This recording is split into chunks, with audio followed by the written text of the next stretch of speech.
All right, all right. We are here. Welcome, Junior 76ers, to the Junior 76er virtual training series presented by Rothman Orthopedics. Today is a Q&A day session, and we have a very special guest on the line with us.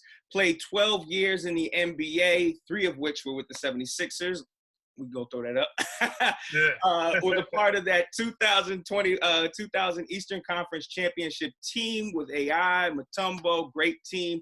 And he played for Coach Dean Smith at the University of North Carolina, won a national championship 1993, and most recently was a head coach at Atlanta University, and is the founder of Flight 9 EYBL Basketball and HBCU Heroes.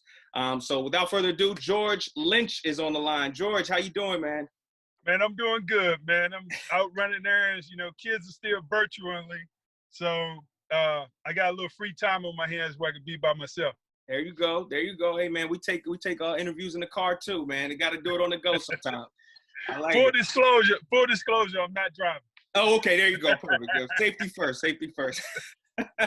That's great. Okay, cool. So, George, we're glad you could join us today.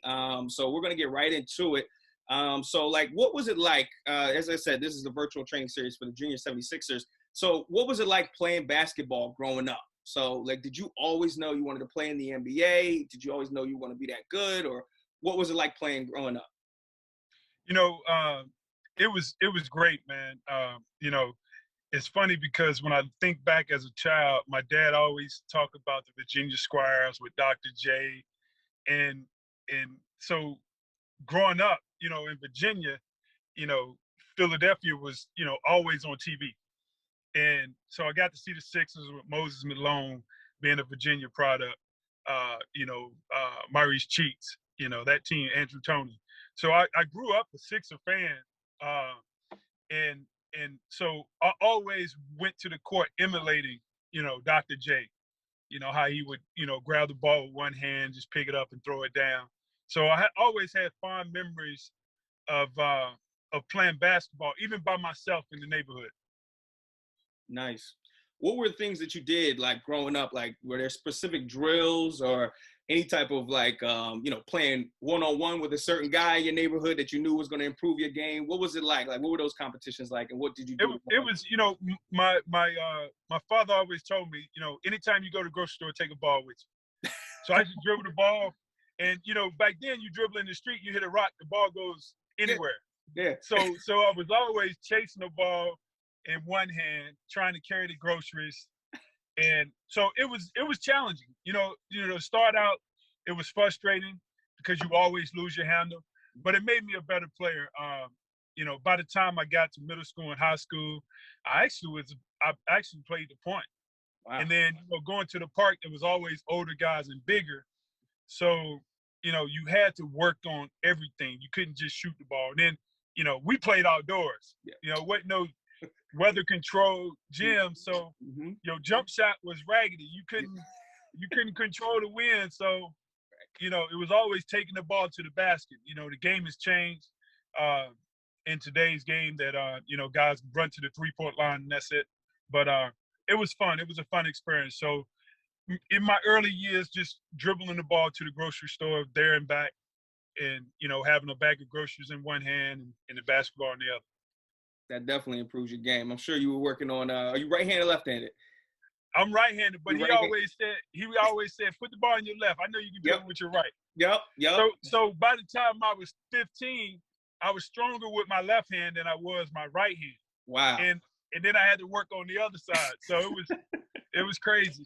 There you go. But it improved you, I'm sure. Yes. So as you mentioned, so this week we worked on shooting, and I know you just briefly touched on it, how today's game, the 3-point line is very, it's highlighted, and you kind of have to know how to shoot. Can you kind of talk about that now in today's game, and just the importance of shooting and knowing how to shoot, and even if for a big guy, like yourself, you had to know how to shoot. Can you talk about that a little bit? Okay, you froze on me. You there? Oh, I'm sorry. All right. Repeat the question. Yeah, so as you mentioned, we talked about shooting. So this week was all about shooting. And the 3-point line in today's game is the end-all, be-all. You got to know how to shoot.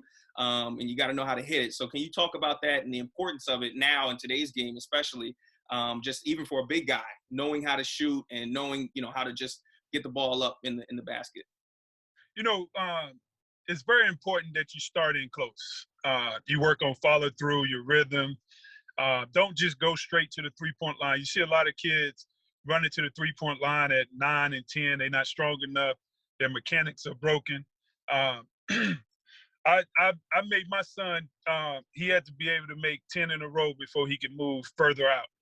And so I mean, if you saw his shot, he got a nice feathery, soft jumper, way better than I had, even playing in the league. So, start out close to the basket, work on, if you can make it, work on, ball not touching the rim. That makes you get it up, get the arc on it.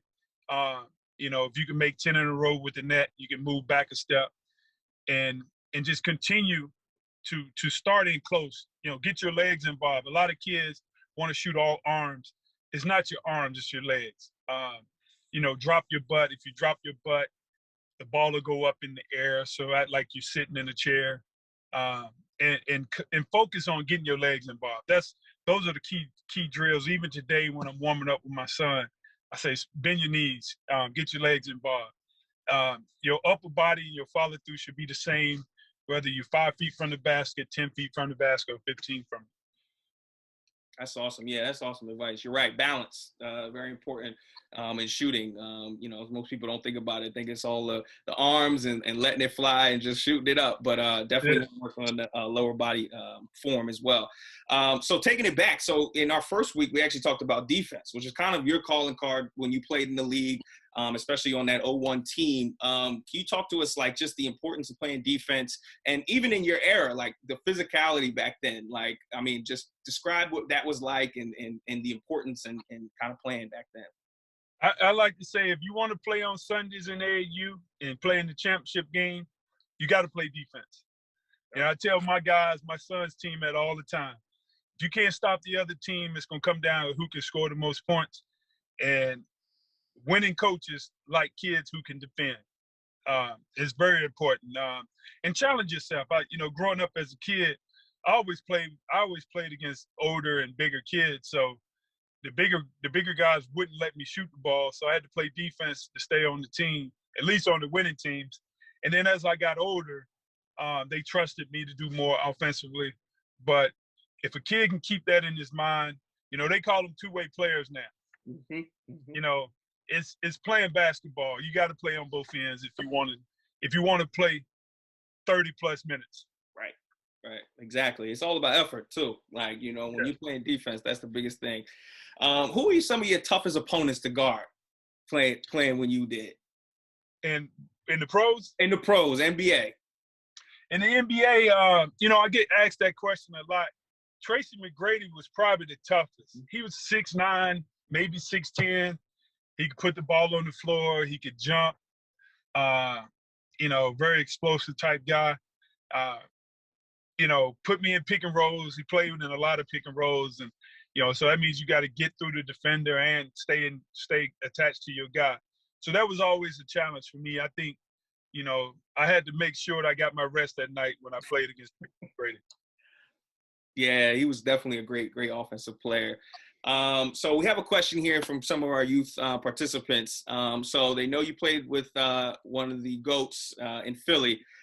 So they want to describe, so what was it like playing with Allen Iverson, and, what was it like being his teammate, and especially during that kind of finals run when he won the MVP and you guys were just on fire? Yeah, Allen was a Virginia guy, so we kind of had those ties. But he was a great teammate. I think, I played 12 years and I played on 4 different teams, and everyone had that so-called franchise player. Mm-hmm. Allen never took a day off. He was a great teammate off the court. He had a great personality. He always kept the locker room loose. But when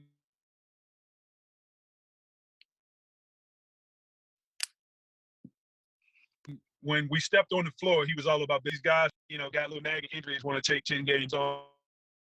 That would kill him if he had to take 3.